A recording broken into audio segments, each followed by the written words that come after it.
Olá pessoal, estou de volta e hoje vim falar sobre um assunto bastante complexo e delicado, mas que precisa ser conversado.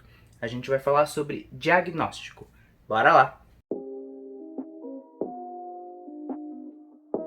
Antes de mais nada, diagnóstico é uma palavra da área da medicina, que significa a qualificação de um médico em relação a uma doença ou condição física ou mental com base nos sintomas observados. Ou seja, é quando você apresenta certos sintomas e um profissional da saúde, que geralmente vai ser um médico, vai atribuir a esses sintomas um diagnóstico, uma patologia ou ainda uma condição. Através do diagnóstico é possível a gente construir o prognóstico, que basicamente é uma previsão de como a doença vai se manifestar no futuro. E assim, com essas informações, construir um caminho que servirá de tratamento para esse diagnóstico e enfrentamento dessas condições. Então, de um modo bem geral, as ciências da saúde construíram ao longo dos séculos uma gama de estudos e pesquisas que hoje servem como uma base de informações para tratar as doenças quando somos acometidos por elas. Um exemplo bem básico disso é a receita do remédio que você recebe para tratar os sintomas de uma gripe.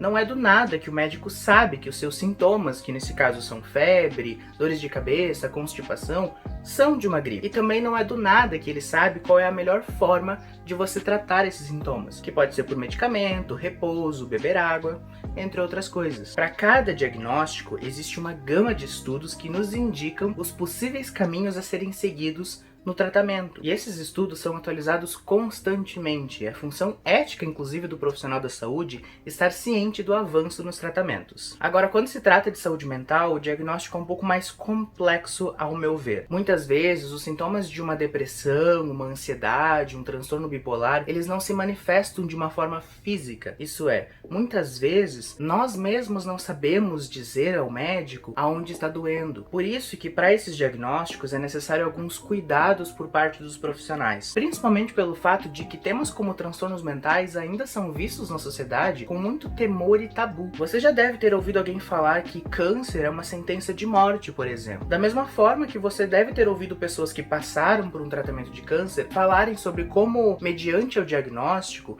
assumiram que era algo definitivo, mas que quando começaram o tratamento viram que não se tratava de uma sentença. Eu digo que coisas semelhantes ainda acontecem com pessoas que possuem um diagnóstico de depressão, transtorno de ansiedade generalizada, hiperatividade, autismo, TDAH, entre tantas outras coisas. Me parece que falar que tem depressão ou ansiedade se tornou algo tão corriqueiro que parece como um surto de gripe, onde todos dentro de uma região apresentam os mesmos sintomas. Da mesma forma que falar que tem depressão ou ansiedade se tornou algo definitivo, como se as pessoas se apresentassem da seguinte forma: olá, eu tenho depressão e eu me chamo André. Vocês conseguem perceber o peso que isso significa? Existem muitos debates hoje em dia acerca do que seria a patologização da vida, que nos aponta justamente para o fato de que tem se construído diagnósticos de forma tão banais ou até questionáveis que as pessoas observam uma criança quieta e logo assumem que ela tem autismo. Ou ainda uma criança que brinca, que pula e que não para quieta, que ela tem hiperatividade. Me parece que a gente está colocando um diagnóstico em qualquer comportamento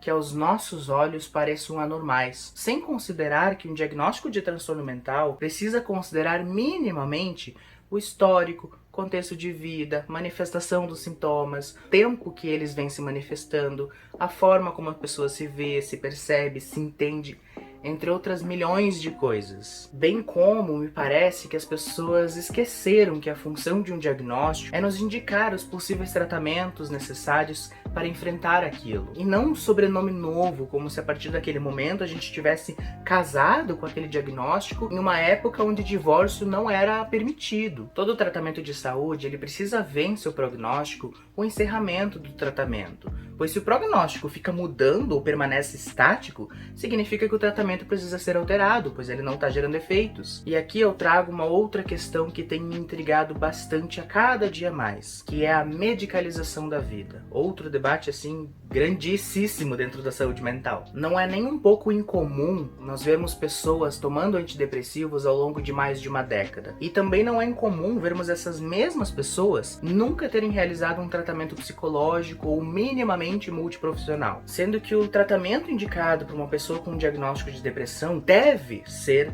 pelo menos, psicoterapia e acompanhamento de um psiquiatra. Então, para finalizar os meus pontos, o que eu quero trazer para vocês é o fato de que, da mesma forma que não se tem um diagnóstico de hipertensão sem exames, não se tem um diagnóstico de transtorno mental em 10 minutos, e que não se tem tratamento de depressão, ansiedade, entre outros, somente com o medicamento. O medicamento tem a função de tratar e de cuidar dos sintomas físicos, e não para recuperar os sentidos de vida, as emoções, os traumas, os desejos, entre outras coisas que, neste caso, fica a cargo do processo psicoterápico. E você pode ouvir tudo isso e me dizer: nossa, André, mas então você não usa seu diagnóstico para nada? Na sua visão de psicólogo, o diagnóstico não serve para nada? Bem, o que eu julgo ser a melhor coisa a te dizer é que existe um universo por detrás de um diagnóstico. Existe uma vida por detrás de um diagnóstico. Acima de qualquer coisa, existe uma pessoa por detrás de cada diagnóstico. O meu papel enquanto psicólogo não é tratar os sintomas, muito menos descrever o que é normal e o que é anormal para uma pessoa. Aliás, os próprios conceitos de normal e anormal são fundamentalmente ultrapassados hoje em dia. Mas é claro que um diagnóstico pode ajudar a pessoa a entender o que se passa com ela. Mas eu sempre serei crítico à forma como esse diagnóstico foi colocado e também sempre acolherei a pessoa, não enquanto diagnóstico. Eu não acolho a depressão, eu acolho a pessoa, que dentre múltiplas características, uma delas talvez seja o diagnóstico de depressão.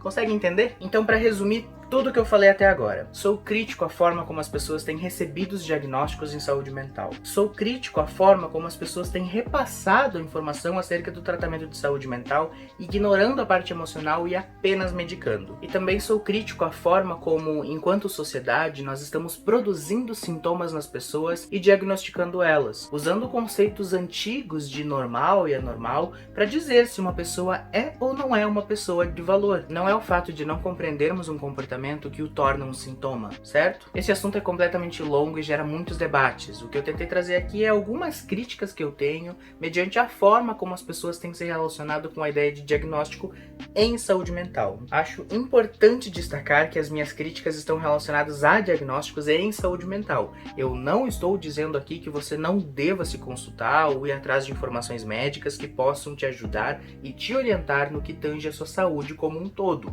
Ok? Mas por hoje é só, eu espero que esse vídeo tenha te ajudado a levantar algumas questões importantes sobre você, sobre a sociedade, sobre o comportamento, que tenha feito algum sentido pra ti, e nos vemos no próximo vídeo. Tchau!